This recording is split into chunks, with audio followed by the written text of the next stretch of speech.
বিসমিল্লাহির রহমানির রহিম। আমরা যারা রেন্ট কার চালাই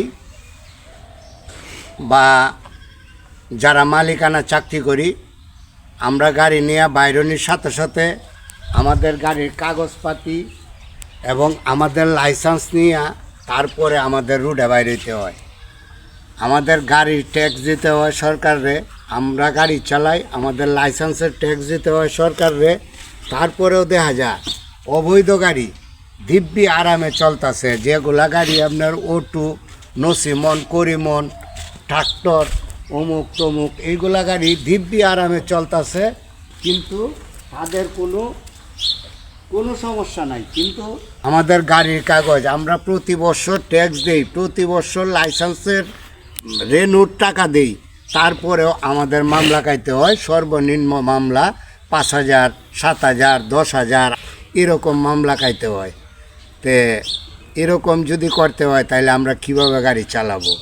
আমাদের 64 জেলার মোটর শ্রমিক ভাইরা যারা আছেন তারা সবাই আপনারা একত্রিত হন। একত্রিত হইয়া আপনারা কি গাড়ি চালাবেন না চালাবেন না এটা আপনারা সিদ্ধান্ত করেন। আর একটা কথা হলো, আমরা যে সময় গাড়ি চালাইতাম, আমরা যখন মোটর গাড়ির লাইনে আইছিলাম তখন আমরা দেখছি যে মোটর গাড়ির লাইনে এত সম্মান।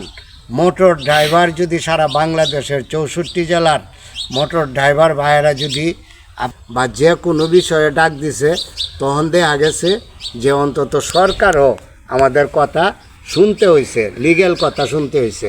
কিন্তু এখন দেখা যাইতেছে যে এখন যে সরকার, এই সরকারের আমলে সবচেয়ে বেশি নির্যাতন হইল মোটর শ্রমিক ড্রাইভার ভাইদের উপর। এটা আপনারা কেমন চোখে দেখেন বাকিটা আমি বুঝি না। আমরা মনে করি যে আপাতত আমরা যারা মানে বৈধ ড্রাইভার আছি, লাইসেন্সধারী ড্রাইভার আছি, আমরা আপাতত আমাদের সম্মানার্থে অন্তর গাড়ি আমরা চালানি বা আমাদের গাড়ি চালানোটাই আমার মনে হয় যে ঠিক হবে না। মালিকরা গাড়ির ব্যবসা করে, মালিকরা নিজেরাই চালায় করুক, আমরা অন্য কাজ আছে, অন্য কাজ আমরা বাচ্চা নেই। ধন্যবাদ সবাইকে, ভালো থাকেন, সুস্থ থাকেন, সকলের সুস্বাস্থ্য কামনা করি। আসসালামু আলাইকুম ওয়া রাহমাতুল্লাহি ওয়া বারাকাতুহু।